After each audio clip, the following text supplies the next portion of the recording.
Chaim. Like, you know, the Rebbe Maharash, that would always say, yeah. You should be able to do everything without too many complaints. Just do what we have to do. Amen. B'Shem Shamayim. Amen. Stay with me 5 minutes after the shiur, after we're done. Okay? B'li neder. So, some Rebbe Maharash, the Rebbe Maharash, the Rebbe made a sefer HaToldos of the Rebbe Maharash. It's the only sefer HaToldos which the Rebbe made. Everything else is made by Glitzenstein. And so it's a very interesting liquid. It's malakis from the Sikhs and also put together from different Sikhs things which the Rebbe Maharash said, and also goes through this life story of the Rebbe Maharash. So some interesting things that He passed away old? he passed away very young, actually. Young. So I'll tell you a story about that. 54, right? He was 54? Actually, even younger. Younger? Since you're asking that, so of course we'll start with the story. By the bris, so the Samach Tzedek said that it says in Tilum, Yemesh Nisina Behem, Shemim Shana, Shemim Shana. V'nageh b'hem. So the Rebbe Maharash said, the Samach Tzedek said that some people have Shmenim Shana, some people have Shivim Shana. Some people have Bohem, Mish Nisina Behem, with the Oasis. Bet? Mem. Beis Hey Mem is three, right? Beis is how much? 2. Hey is 5. That's 7, right? Mem is 40. Right, so altogether is 47. 400. 40, no, not No, 400. 47, yeah. 47 plus the 3 letters is 50. So that's how long he lived. So his father, Samach Tzedek, said already by the bris, said this. He was crying too. Wow. The bris was like the late old day. Yeah, so that's Right. Let's say. yeah, he said the bris was the story was that he told everyone to wake up early, the Samach Tzedek, and they davened early. They were ready at 10 o'clock, ready for the bris. But the Samach Tzedek went to his room, and he was locked in his room. And waiting, and everyone's there. And Rebbe Avraham, the son of the Alter Rebbe, he said, looks like as for Numim mit Shener Kruyim Vimir. He's dealing with more important invitees than us. Obviously, Tzadikim, Alter Rebbe, the Mitzvah Rebbe, whoever he was dealing with, he was after 2 hours after Chatzos, right? So they're ready at 10 o'clock. 2 o'clock, that's the Samach Tzedek came out, and his face is shining. His eyes looked, you saw there was like he was crying, and he said that this is going to be today. And after a little while, he went back, and everyone was sitting there talking Torah, and his Rebbetzin wanted to know what's going on, but Chaim Avraham says, so she sent somebody to ask Samach Tzedek, but then Chaim Avraham stopped the person from asking. 3 o'clock, Samach Tzedek came out happy, and he said that the bris is going to be today. 4 o'clock, he came the 3rd time, and he said that the bris is going to be soon. He came out, and they went to speak to his mother to speak about the name, and they appeared, and they had the bris. And we died mincha very quickly. I mean, the Moel waited the whole day. Waited the whole day. Everyone waited the whole day. They're waiting since the morning. Wow. So they asked, they named him Shmuel. Why Shmuel? So the Samach Tzedek's son, Maril, asked him why Shmuel. He said, after a Wasserträger in Polotsk, a water carrier in Polotsk. Why? Because there's no name in the Schneersons. Why would he name after a Wasserträger? Obviously, he was a tzaddik nister. He wasn't a regular person. But here it doesn't say it, but I heard the famous Shmuel that they were waiting until he passed away, until his Levai or something. This Wasserträger. Oh, that day you mean? Yeah, that's why he waited later. Wow. So he must have also gotten instructions up high to me, right? Yeah. It is. I always thought it had something to do with like the fact that since the Rebbe Maharash was the Mamal Malkam. Could be. Never So know. it was like, Yeah. there was like whatever he was doing. Yeah, these things are higher than our understanding. Yeah. So he was born on Tiferet Shabbat which is in Svira. And when he did well on one of his Faheres, the Tzemach used to come and tastach in Cheder. So it was all the people from the Mishpacha, most of the people in the Cheder. And when he did very well, he said, this is not... The Muhammad was Mishabechim. So he said, this is not a big deal for Tiferet Shabbat. Actually, later, when he was a little older, he was still a child, he was Tafresh Gimel. Tafresh Gimel means he was like 10 years old. So a lot of Gdei Yisrael, great people, the Radav Luria, which I wrote him, one of the first on the Medrash, he was from the Gdei, you could say Misnagdim, but he was not a Misnagid. He was from the Litvisha. But he was there also. A lot of the Peretz, all the Greek Chassidim, all came to Lubavitch to deal with some communal matters. And while he was there, Rebbe Luria started a debate and learning with Rebbe Maharash. He was a little boy, and Rebbe Maharash won him. Wow. So they told the Peretz Chaim, told over the Samach Tzedek what happened. He says his bris was in Tiferet Sheben Netzach. Netzach is winning over. It's over Tiferet Sheben Tiferet. Yeah, so the story was that he got married to his niece, his brother Chaim Shneur Zalman's, because he was the youngest, Rebbe Maharash, and he got married to Chaim Shneur Zalman's daughter, and she became sick, unfortunately, in the Shabbat Brachas, and she passed away 3 months later. So for that year, the Samach Tzedek wanted to be menachem him, so he gave him a room right next to him, and he would learn with him much more, and he was makadev him very much. He got married a year later to our cousin, the first cousin, like two years later. Yeah, so he was makadev him a lot more. He showed him a lot of things which the other brothers didn't see. Torah Nistar. Teres Anistar, yeah. They learned a lot of sort of like the Sefer Chinuch and the Kuzari. Yeah, so and all according to the side. Yeah, according to Chassidus. For 4 years, he learned with him. 2 of the years, he learned with him have a seder in the middle of the night. And learn with him Kabbalah, and then learn with him Chakira. So then there was a letter. The kids had a lot of details, and I could go through everything. So this the kids and some interesting beitlach. Come say B'chaim. Today's here, Rebbe Maharash's birthday, yeah? You got it right. Yes.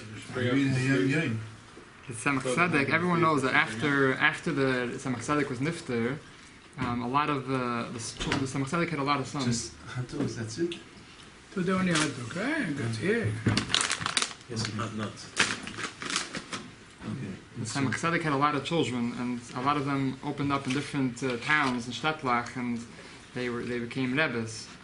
Even during the Samach Tzedek's time, there was Chazak Chassidus. But we have a Ksav Yad from the Kodesh, from the Samach Tzedek, who's saying that you should, telling everyone that they should listen to him, to the Rebbe Maharash. Really? And also we have that. He says that I want you to take a chiddush, and I want you to chazak chiddush. That's what I really want. He was son number 1? He was the last one. He was the youngest. Son number 7. The oldest one was the Baruch Shalom. The Baruch Shalom was the great grandfather of the Rebbe. He was the only one who didn't become a Rebbe. Everyone else, there was another one which passed away young. Everyone else opened up. They had Babreis, Kapust, and Tzetzia, all the different. Yezhin. All these other ones that are around here come from that lineage? Which Or other they ones? come from the... Are you saying different Einakach from the Samach Tzedek? Yeah. All these Rebbe of today, or... We don't have a Rebbe like today from. Well, there's one in Flavish here. His name is Baruch Shalom Schneerson, sure. Oh, Baruch Shalom, but He's from the same Zayda. Right, In fact, he thought he should have been Rebbe. No, but He's from Baruch Shalom. Yeah, he thought he should have been the Lubavitch Rebbe. Yeah, he did. Yeah. Rabbi Tursky. Tversky is Shneres, not is Chernobyl. No, he's so where that comes from the Alter Alter Rebbe? Rebbe, not the Samachsadik. The Cherkasser. The Cherkasser. Cherkasser was some Chassadik's brother-in-law. Right. Brother-in-law. So and there was also the some Chassadik had a son also, which married the Cherkasser's daughter, is Yitzchak Parnoi, which the Fidik Rebbe comes from also. Yeah, so Chernobyl has a shaykhus. Sure. Yeah, there's a famous story about the Chassinas and everything. Also in the Maggid said that Mashiach would come from all the oldest or the youngest. Right, yeah. So the Alter Rebbe was Mashadik with him. Chernobyl is the oldest, right? But also didn't the Samachsadik bench the Baruch Shalom saying that Doravi Yashuv? Yeah. This is why this Baruch Shalom here in Flatbush thought he would be the Rebbe, because he's Doravi. And the Rebbe's father also thought that he might be Rebbe. And the Frierdiker Rebbe told the Rebbe's father that it's going on your son. So that's why his son's name is Menachem Mendel? This I don't know. One of his sons is Menachem Mendel. Yeah. The other one is Yosef Yitzchak. There's a story. This Rabbi Shneerson? Yeah. Oh yeah? There's a story that Rebbe Maharash, there was a Sreifa in Lubavitch. It wasn't very uncommon. There were a lot of Sreifas in Lubavitch with wooden houses, and once one house got on fire, unfortunately the whole town went. You would think they would learn their lesson and make fire. I guess this generation. Corridors, fire corridors. Spread them out. So he went to a different, for time, so the Rebbe Maharash was in a different place at that time, and they asked him to say Chassidus, and he came out to say Chassidus, and he came on a bima outside, and the big crowd came. This is, and he said a maimer, and he explained that every level in Seder Shtalshus, there's a mashpi and a makabel. There's the giver and there's a receiver. Every single level, and that's why also down here we also have there's a ani and there's a asher, the poor person and there's a rich person. The rich person is the mashpia and the poor person is the makabel. So he says emes hadaver. It's true. Violent calls that because in the whole Seder Shtalshus has to be mashpi makabel. Therefore, also down here we have to have like that. That in the Shamas of Yisrael, there's a mashpi makabel. But the other man, the poor person, tainet for was darf represent the makabel. Why does he have to be the one who's makabel? And the Maharash said, and the tainet of the man is like a tainet sedekis. It's a true tainet. So when they heard this, the people over there they took it very seriously, and they were crying from tshuva. So and what's the pshat again? What were they crying for? They took it very personal. They took it very to heart. That what? That's the time of our man. He says, why does for us lashon over here? He says, so why did they take it so seriously? Because he explains that the Rebbe Rashab explained that the tatzes jargon where the Rebbe sagen Chassidus darf werden lechakovat. He says when the Rebbe Maharash said it, I guess when I say it doesn't. The Rebbe Maharash says it. A Rebbe says it. Saying that they felt Rachmanas on the Oraman or on their own neshamas. Like they meant to say in Ruchni is their Oraman. Maybe that's what it means. Both ways, whatever. It means Ruchnius and Gashmius. Particular way. So the Abraham's crying? No, I'm saying like the Rebbe says there's has to be Mashmir and Makabel, right? He was talking about Chassidus. The rich man, the poor man. In Chassidus. It means both. It means Gashmius or Ruchnius. No, but the poor man maybe was thinking of that he's Makabel because he's poor. He's asking everyone for tzedakah. He was looking at it in a different light. It's in everything. It means a person could think. It doesn't mean Gashmius. It means Baruchnis and whatever. Every person has something it could give. Right? Everyone, and in that thing the person gives, they feel very special about that thing. Right? That's the way it is. I mean, they have yeshus. Yeah, it's very normal, right? That's everyone has, right? Whatever a person has, good, right? So a person so sometime whatever. So he's saying that the person should feel how he should always try to do good for other people, even if the person shouldn't think that he's better than another person. Basically, that's the word. He said humility. Yeah. So then there's also another very a sharp story, like with the Rebbe Maharash, that he was once by a meeting with, he would do a lot of askanas. He would speak to the governments and the people over there, and he used to do things on his own. He's very independent. And there's a lot of askanim from, some from, not from, Chassidim, and from different groups, maybe even more modern and everything, and very influential people from, let's say, maybe even from the Maskilim, from the Enlightenment. And he would do his thing. He didn't exactly ask them their opinion. So they didn't exactly like him. Yeah. Plus, he was very fancy, so kind of took away from their kindness against the Chassidim. He was fancy? Fancy. Yeah, he was fancy. He had gorgeous coach and a beautiful horse. Yeah. And he went with gold watches. Like a Like really big Rebbe. Like they didn't, nothing like his father and his grandfather. Like the Ruzhin. They say that now he's talking about the richness. The Rebbe would always say a story that his Zayda was a Yeshiva would sit and learn by, used to be in Galat, used to sit and learn for some period of time after the Chasana by the Rebbe Maharash. And his Zayda was one of those. One time he came back from the Rebbe Maharash, he came back to his town and he told them over how he lived such a luxurious lifestyle. So one of the people there was, was shocked, So he says, Petach, fool.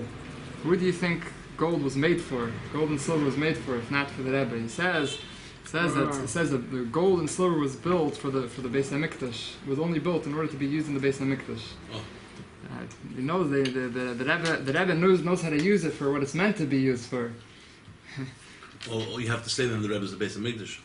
Yeah. Otherwise, otherwise he's using it against it. It shouldn't be used for anything but the Beis Hamikdash. Yeah. Sure. Today the Aron is the Beis Hamikdash. But what he means is the Rebbe with the gold, he can hold it till the Hamikdash should be there, and then he connect it. No, but today's you see a lot of Rebbe, they the appearance is very highly in a royal thing, and the Chassidim don't say anything, and they shower them with money still. I think on this. There's once the Rebbe's driver. They asked him to tell them why the Rebbe, what he does when he goes out every day in this beautiful coach. So he said, I can't tell you, the Rebbe doesn't let me. So one day they gave him a lot of mashke. They got him shikker. And he says, you have a funny Rebbe. He goes into the forest, takes off his kapata and his shirt, and he lies down, and then millions of ants go on him. On an ant hill. And then millions of ants are going all over his body, and he's screaming, Eberstein, building is a mikdash, building is a mikdash. Then he, in like 1 second, they leave, he puts on his kapata, and he comes back in the thing. You have a funny rabbi. Yeah. That's what he said, Ivan. Yeah. It's interesting. That Ivan was a guy. That's why they were able to He give used him to work for Uber. Yeah. Couldn't get a Uber is Jewish driver? Ivan in English. Yeah. Couldn't get a Jewish driver?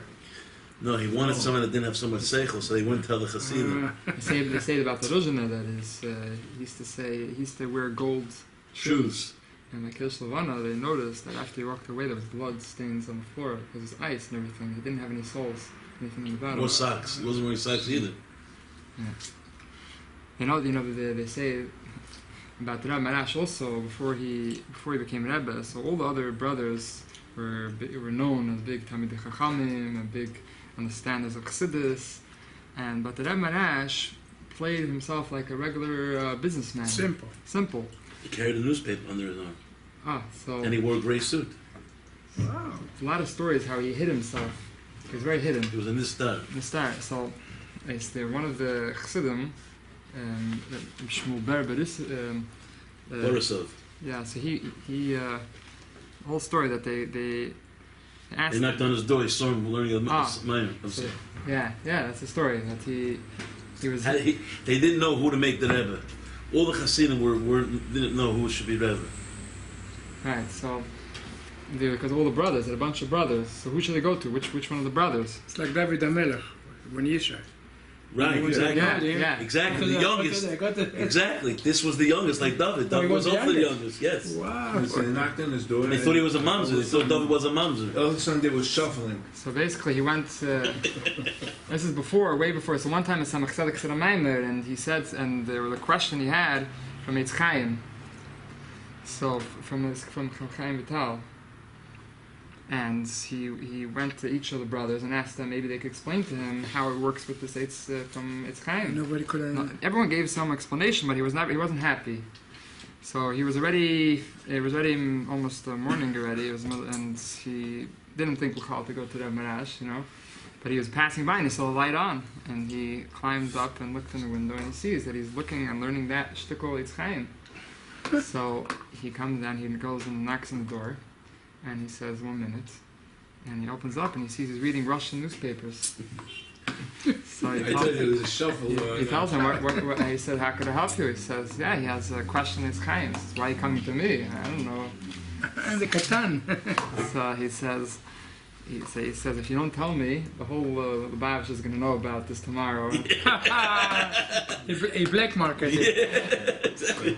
So he says, so the chassid we went to, so the chassid asked him, he said, I'm telling you the story, you know where to go. We know how to make Rebbe. Yeah. So there was a story we were but you didn't say that. He told it to him. He gave him a Gevaldig pshat. Yeah, and he told him a pshat that he was very happy. That was very happy with. Yeah. He told him, you're the Rebbe. So that wasn't, Yeah. that was before he was Rebbe. It was many years later. So he said. He told them this is what happened to me one time. Yeah. That's when I knew he was a faker. In other words, if you're asking me, he's a faker. You have to make him the Rebbe. He's a faker. Hey, I can tell you really. Our Rebbe also used to walk around with a newspaper under his arm, Yeah? with a gray suit. All the years that Rebbe was And once very, someone looked at the newspaper and it was 4 months old. They say in France, the Rebbe was walking forgot with to turn it open over. They say in France, the Rebbe was walking with the open newspaper, walking down the street. So somebody looked at the Rebbe like said, you can't in France walk with eyes open. So you have to. Wow. Yeah. But he didn't want it to be. They didn't want any bletlach. Yeah, they don't want people What seeing. was it, English noticing. newspaper or French? I think it was the Wall Street Journal in New York. What he was reading in France, I don't know. I never heard this story. I like that story. Yeah. So why do you guys only wear black? What color is this? If the Rebbe I'm wearing blue, Yeah, beige. yeah, I don't have black. Used Am I to wearing? wear colored What color is clothes even? He's not wearing black. No, but the Rebbe actually wore a black Black tie. is neck. He No, shakushed after he like became Rebbe, like when he was before he became Rebbe, he used to wear Yeah. a grey hat, a grey suit, and Yeah. Because he wasn't. That's what we're trying to tell you. 'cause yeah, he was hiding his planning greatness. because I don't expect to become Rebbe, so I'm gonna probably get a suit like yours, a gray suit. I got a great So jacket. so there's. But the reason I wear kapot So we're middle of the story about so he would deal with the government, and he wouldn't ask the opinion of these maskilim and so one time, very influential people. So one time he actually made a meeting, and there was a meeting together, and the Rebbe Maharash spoke very clearly, very sharp, and he said that he wants them to do certain things, he wants them to join. So they said, oh, suddenly now you need us, and suddenly now you're asking, so he told them, listen here, it says in the Megillah, that Esther, and Mordechai told Esther, you're going to be quiet at this time.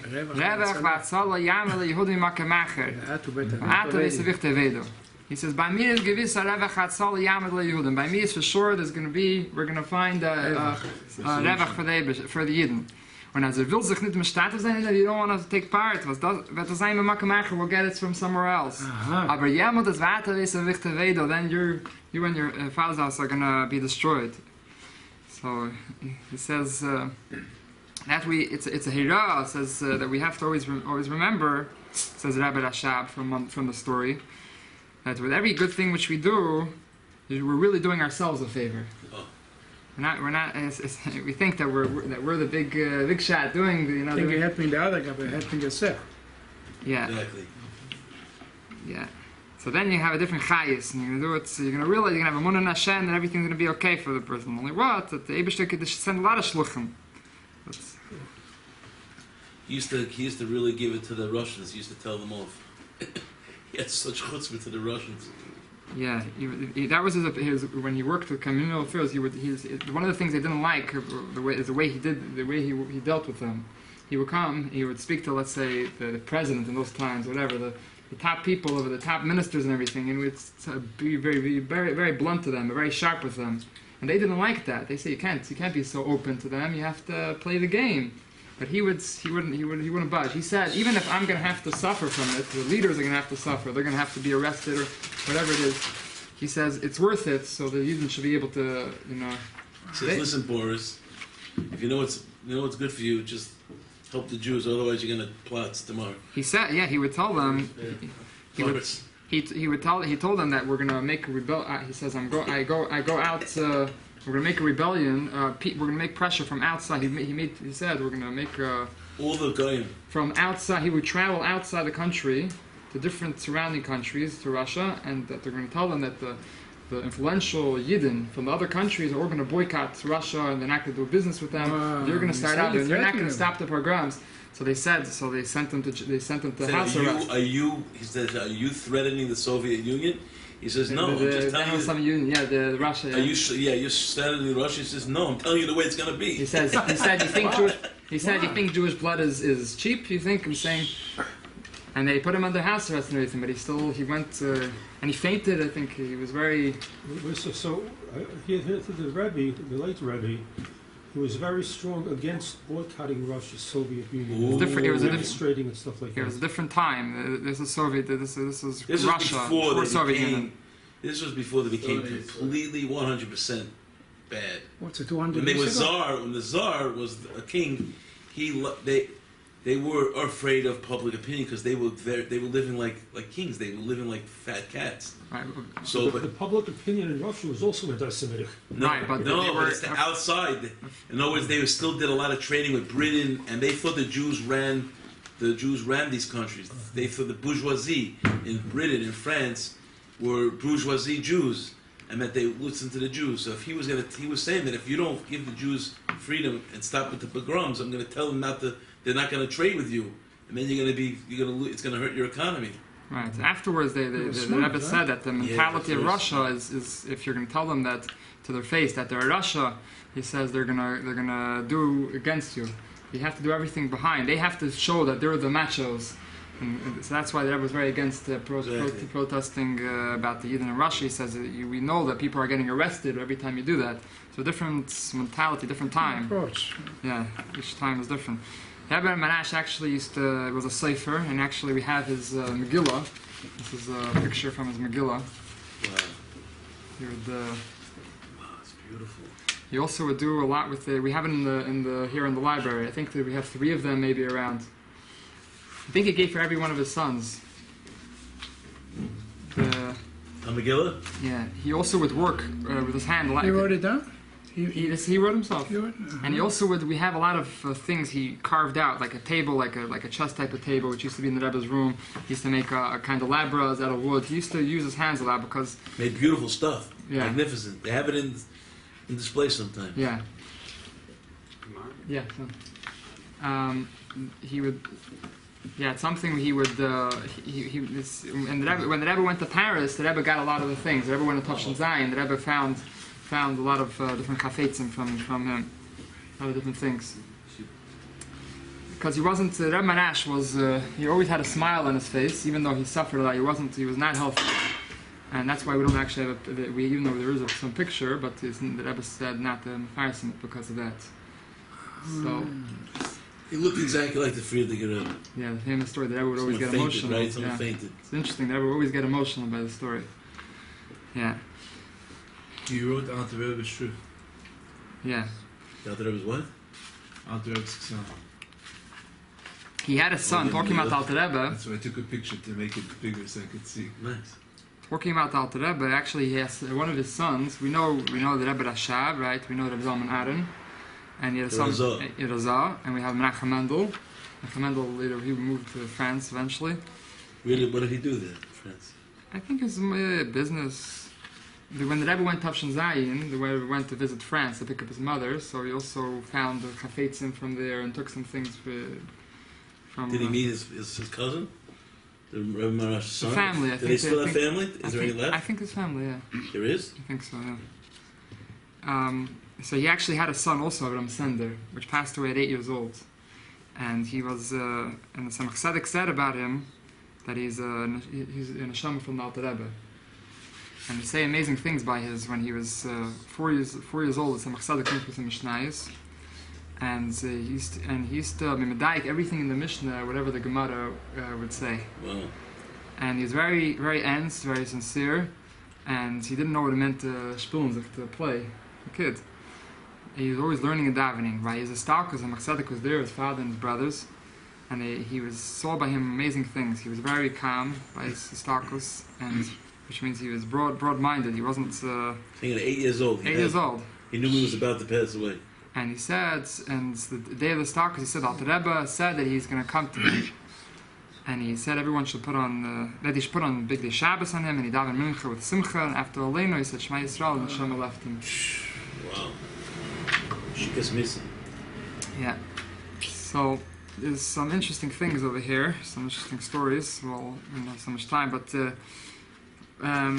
one of the things is that the Rebbe Rashab asked, on Yechidus, asked his father, Rebbe Maharash, what does it mean to learn well, to learn properly? So it says in the pasuk, V'shinantam levanecha. Rashi says it should be chidud, it should be sharp, everything.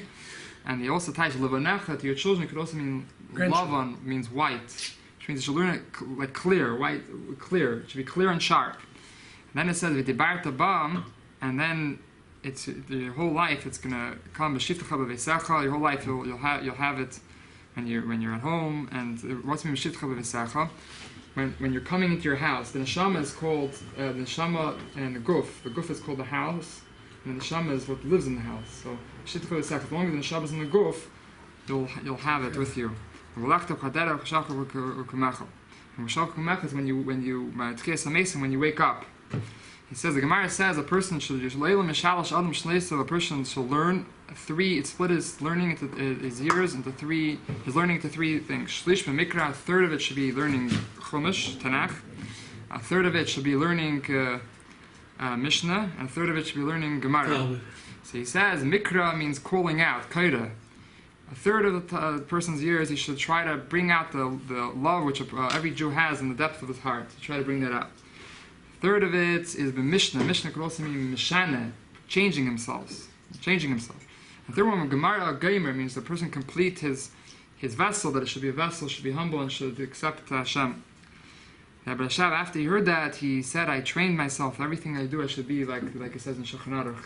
It should be automatically. My body should do exactly as in Shulchan Aruch. There's the one time that Maharash told the Chassid that he should learn every day 15 minutes. He should learn Chassidus. He should learn it like he learns Mishnayos. But this 15 minutes, you should spread it along over the 24 hours of the day. Yeah. A chassid should be 24 hours. When he goes, you should see that he's a chassid. When he eats, and when he sleeps, and he shouldn't have kas. He shouldn't be angry. He shouldn't make litzanos. He should have avos Yisrael. But this 15 minutes, he should go over the whole day.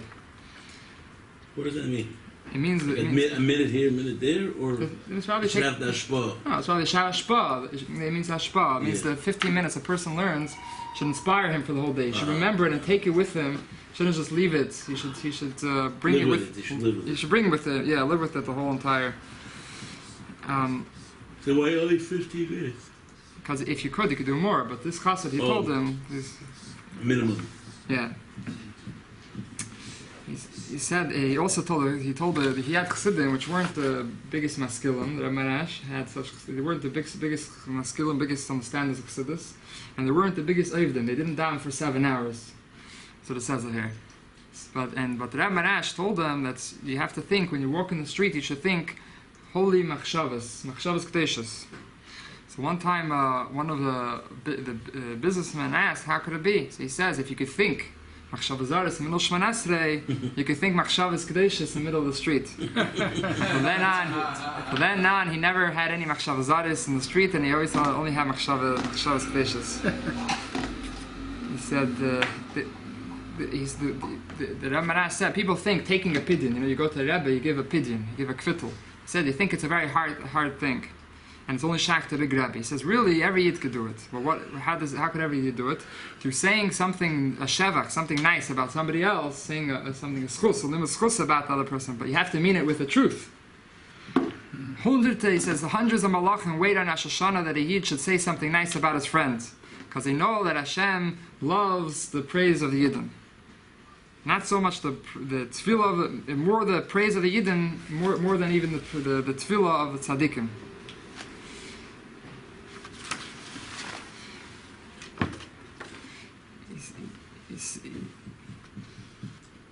He says there's a famous story about. And here's also some revart like the story which we said before that a chassid once said. He said he always thinks of schemes. He can never be straight. He's not a straight person. He always thinks of schemes how to get out of doing what's right. And so the Rebbe Maharash told him you should fast 600 fasts, even Rosh Hashanah and Kippur. So he was wondering, what do you mean? How could you fast so much? So he says, what do you think? Fasting means not to eat from Netzach Hamet or Shkia? That's called dieting. Fasting means to do Aveda. Means to think 15 minutes about yourself. Not to think how to better yourself, right? Not to speak at that time, not thinking even chassidus. Just to think about yourself 15 minutes. He says 2 years passed and he became totally different. A different person. He says you wouldn't recognize him. He totally changed his whole just with those 15 minutes. From one mahus to another mahus. Rebbe Maharash, there's also another, there's a famous story, right, which the Rebbe says in Basa V'Gai, in the first Maimer, Tafshin Aleph, everyone knows the story, that the Rebbe said stories about every Rebbe and their Avis Yisrael. So, the story of the Rebbe Maharash, what was the story of the Rebbe Maharash? So, over there it says more... Yeah, so over there it says it says Bekitzer. Over here, he brings the full details of the story. Sorry. One time the Rebbe Maharash went to Paris. He brought along with him the Gabayim and he said he wants to go to Alexander Hotel, one of the biggest hotels, and over there that's where kings used to stay. And he said that I'm going to go speak. I could speak French. I'm going to speak to them. And he came to the hotel. He asked for a room, apartment, and they said that it's going to cost 200 francs, very big amount. He told them that they should go to a different hotel. He says because it's too expensive. And he wants the floor where the game room is. So they said it's costing much more. And he rented an apartment, it was 3 rooms. And after a few hours, Rebbe Maharash went to the room where they're gambling. And there was somebody sitting there gambling, and he was taking sips from a cup of wine. The Rebbe Maharash put his hand on the shoulder of the Ingeman, and he says, Ingeman, Yain Nesech, you're not allowed to drink. And afterwards he said, Yain Nesech is metamtim b'mayach in the leiv. Zayayid, be a yid. And he said a good night, and he went to his room. And he was so, Rebbe Maharash, just to say, the Rebbe Maharash was so emotional. His nephew was with him. He said he never saw his uncle in the Rebbe Maharash so emotional. He never saw him so emotional. And in the hotel, the minig was, they didn't have elevators then. So the Rebbe Maharash was so emotional that he was walking, and by mistake, so the way they would do it, they would have chairs, and they would come and they would manually pick you up on the chair with the ropes, maybe they carried them. So he was so emotional that he sat down on the chair, and right away they came to pick up the chair to bring him upstairs, and he realized that then he hopped that he's on this floor. He said, "Pardon, sorry." And he went to his room. I made a mistake. He was so emotional. So how emotional he was. After a few hours, this young man came and asked, "Where's that person who spoke to me?" And the Rebbe Maharash, he went into the Rebbe Maharash and he stayed there for a long time. And afterwards, the Rebbe Maharash left. And the Rebbe Maharash said like this: that there's many generations that there's such a holy neshama, such a pure neshama. There wasn't such a pure neshama which was found so deep in Klippas. So and it says the name the family is this it became a family of Yudeim and Charedim, and they live in France. So he came to this ceremony for these guys. This guy for one person. That was the Rebbe brought out how much Abbas Yisrael he traveled. He said B'chlal that in the Maimah the Rebbe said B'chlal that Rebbe Maharash's time was very precious. He said he was finished after Shachris already early in the morning, and he was everything was exact and very. But he took time to go travel all the way to France just for this one year, and then he went back home. That's all. Wow. There's also there's a story about one time that the Rebbe Maharash asked that somebody should accompany him on the train just for a few stops. He went on the train, and while he was there, somebody came in and sat down across from the Rebbe Maharash. And the Rebbe Maharash told him, "A Yid darf nicht haben Yidei Esav. You shouldn't have Yidei Esav. Give me what you have." He took out a gun and he gave it to Rebbe Maharash. He threw it out the window, and he told the person with him, "You can go back now." But he didn't have a what? He shouldn't have a what? Yidei Esav, the hands of Esav, weapons. Yeah, like a weapon, gun. Because they were after the Rebbe Maharash also. He had a lot of people who weren't onto the. There's also a story. He came to a train station, and the people came to greet him. But the people over there, a lot of people who in that town, which were Dvinsk, and they wanted to make problems, so they made it that a lot of people should be there, and they start breaking the windows of the train station, and things should be problems should start happening. So that was the place where the army was located. So they told the general what's going on over here. So he says, "So arrest him." So they made a way. They said, "Where's the?" They said, "Ktojas Ravin. Where's the Rebbe? Where's the?" But he pulled out from his pocket, the Rebbe Maharash, a paper which said, and which said that all the police, the secret police, and everyone should have to listen to him. The person turned white, and he said, he asked him, "So tell me what's your number, your ID number? Tell me what your name is and everything." So he was very scared, and he asked Mechila and everything. They got it because the Alter Rebbe helped out by Napoleon helped out the Russians, so they got a special paper for they got a status of this honored citizen for generations. VIP, yeah, into all the. Unfortunately, it only lasted up until the. When the Frierdiker Rebbe took it out by the communists, they said, there's no status. They asked him, "What is your status?" And he told them, "This is my status. I'm the honored citizen for." They said that status doesn't exist anymore today. They say that when after the Stakas HaMachzedek, the Rebbe Maharash showed a lot of greatness in Nigla. So his brother, the Rebbe Solneach, asked, "You're young. How do you know so much Nigla?" He said, "You're older with your ears, but I'm older with my father's ears because he was born later. So I have the." So after the Stakas of the Samachzedek, every Shabbos another brother would say Chassidus. They go back and forth. Each one would say a bigger Chiddush than the other one. The one time the Maril who said it, he said, I can't say after the Rebbe Maharash now, because now it's not the Rebbe Maharash saying, now their father is saying, is speaking through him, and he's saying, so therefore I can't. It's an interesting story. It says that Rebbe Maharash once went whenever, but there's no minion. I'm gonna get some. 22. Yeah. The Rebbe Maharash once went to Deutschland. Once went to Germany. So when he came back, Tzemach Tzedek asked him, "What do you say about the Yidden there?" He says the Yefei Matter. Yefei Matter means, what's it mean? Yefei Torah says, their body, what's Yefei Torah? It means the body is perfect, it looks good and everything's fine and perfect. What's inside? But, which means, he says like this, in the morning, they don't drink coffee before davening, right? And in the Beis Medrash, they put up a calendar of Zman Tefillah, and during the weekday, they have exactly 18 minutes they daven. Yeke, daven exactly 18 minutes. And Monday and Thursdays, 22 minutes, exactly. So he says he gives meiser for Parnasa, the 10th, but only when he makes money, because then he makes money, so then you give meiser, right? That's called Yifei Mare. Everything's perfect. He's good. He's doing everything exactly right. Is this before all the assimilation in Germany? Or after? This is during that time, but it was all happening. It already started assimilation. Already started before the Tzemach Tzedek was fighting the assimilation. The Maskilim was already even started by the Alter Rebbe's time. Already that they tried. So he was only talking here about those who remained. Even so exactly, yeah. But it was him saying.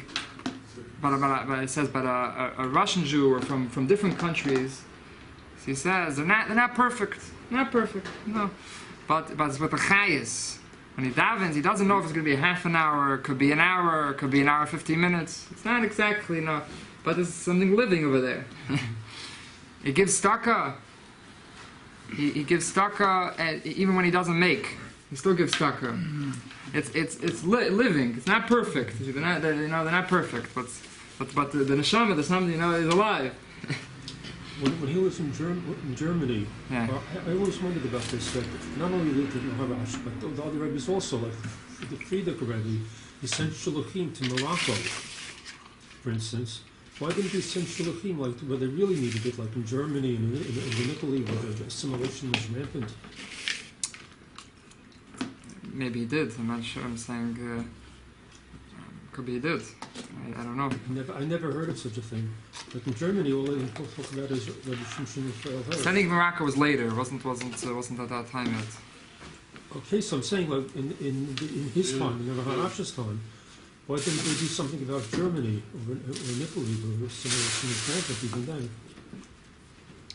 I don't know. Did he ever meet Shimshon Raphael Hirsch? Not that I know of. I know that the Rebbe said that for his time, the Rebbe held it could have been an approach. I know. So today is different. I wanted to say because today people are not so philosophical. American society is more. The right side, press the bell. The American side is more into more social, not.